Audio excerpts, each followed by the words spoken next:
দেখে বুঝতেই পারছেন মোটামুটি এটা কি হতে চলেছে। দেখতে থাকুন পুরো ভিডিও, তাহলে বুঝতে পারবেন এটা কি হচ্ছে। হয়তো বুঝতে পারছেন না কিছুটা, একটু দেখুন তাহলে বুঝতে পারবেন। এটা দুধের সঙ্গে বিস্কুটটা পেস্ট করে দেওয়া হচ্ছে। একটু দেখলেই বুঝতে পারবেন, একটু দেখুন, শেষ পর্যন্ত দেখুন। আজ 1 জানুয়ারি, কিছু একটু ভালো করি, আসুন প্রত্যেকেই আমরা একটু ভালো কিছু করি। ভালো করে দুধের সাথে বিস্কুটটাকে সুন্দরভাবে পেস্ট করা হচ্ছে।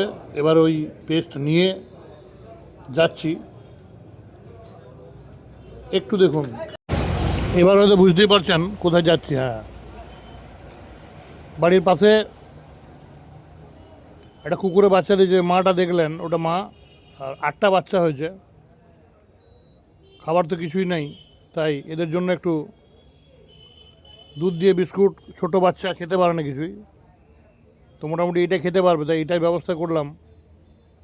বেঁচে থাকার অধিকার সবার আছে, তাই এদের পাশে থাকার একটু চেষ্টা করলাম।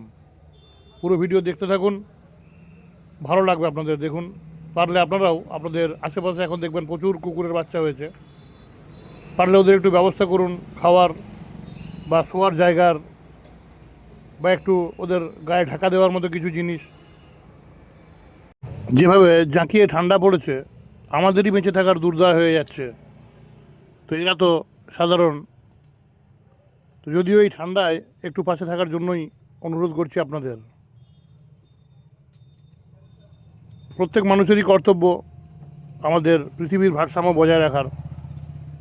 হয়তো এই কুকুরের কোনো ভূমিকা থাকে না, আবার না হলে অনেক বড় ভূমিকাই এরা পালন করে। তাই একটু পাশে থাকার ব্যবস্থা করছি আমিও, আপনারাও পারলে একটু পাশে থাকুন এই অসহায় বাচ্চাগুলির। আপনাদের বাড়ির দেখবেন আশেপাশে এরকম প্রচুর বাচ্চা হয়েছে, তাই ওদের পাশে থাকুন। ভিডিওটা দেখে বলবেন কে কোথার থেকে দেখছেন, আর আপনাদের বাড়ির পাশে এরকম বাচ্চা হয়েছে কি না, তারা অযত্নে আছে কি না, খেতে ঠিকঠাক পাচ্ছে কি না, পারলে আমাকে একটু খবর দেবেন। যদি বিষ্ণুপুরের আশেপাশে হয়, হয়তো আমি চেষ্টা করব তাদের পাশে থাকার। খুব দূরে হলে হয়তো আমি যেতে পারবো না, তাই ভিডিওতে আগেই বলে দিচ্ছি, আমি যদি বিষ্ণুপুরের মধ্যে হয় চেষ্টা করব এই অসহায় বাচ্চাগুলির পাশে থাকার। দেখতে থাকুন পুরো ভিডিও। কে কোথা থেকে দেখছেন আমার এই ভিডিও, পারলে একটু কমেন্টে জানাবেন।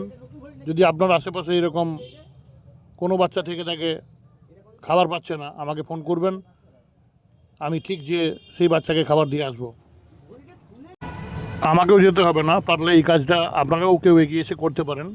তাই এটুকুই অনুরোধ করব, যদি সেরকম দেখেন তো আপনারাই কেউ এগিয়ে আসুন, এটাই বলবো। ভিডিওটা করার উদ্দেশ্য শুধু এটাই ছিল, যাতে করে এই অসহায় বাচ্চাগুলিও যেন পৃথিবীর বুকে বেঁচে থাকতে পারে। এটুকুই আশা রাখবো যে আপনারাও এগিয়ে আসবেন এই অসহায় বাচ্চাগুলির। আর একটা অনুরোধ, এই সময় যেখানে ছোট ছোট বাচ্চা হয়েছে তার আশেপাশ দিয়ে যখন যাবেন, যাওয়ার সময় একটু আস্তে গাড়ি চালাবেন বা সাইকেল চালিয়ে যাবেন, নাহলে ওরা বুঝতে না পেরে ঢুকে যাবে আর অ্যাক্সিডেন্ট হয়ে যাবে। আজকেই আমার চোখের সামনে এরকম ঘটনা ঘটলো, একটা বাচ্চা একজন স্কুটিতে ঠুকে দিল, মারা গেল আমার সামনে, কিচ্ছু করতে পারলাম না। তাই একটু সাবধানে গাড়ি চালান বা সাইকেল চালান, একটু পাশে থাকুন এদের। ধন্যবাদ আপনাদের প্রত্যেককেই। আপনারা ভালো থাকুন, সুস্থ থাকুন। আপনারা ভালো থাকলেই হয়তো এরাও সুস্থ থাকতে পারবে, ভালো থাকতে পারবে, দুটি খেয়ে দিয়ে বেঁচে থাকতে পারবে। কুকুর তো প্রভুভক্ত প্রাণী আমরা জানি, কিন্তু আমাদের প্রভুদেরও তো কিছু কর্তব্য থেকে থাকে। এরা যদি প্রভুকে এত ভালোবাসবে, তো প্রভুদেরও তো কর্তব্য থাকে। তাই এদের একটু পাশে থাকার চেষ্টা করলাম মাত্র। ধন্যবাদ, সবাই ভালো থাকুন, সুস্থ থাকুন সবাই।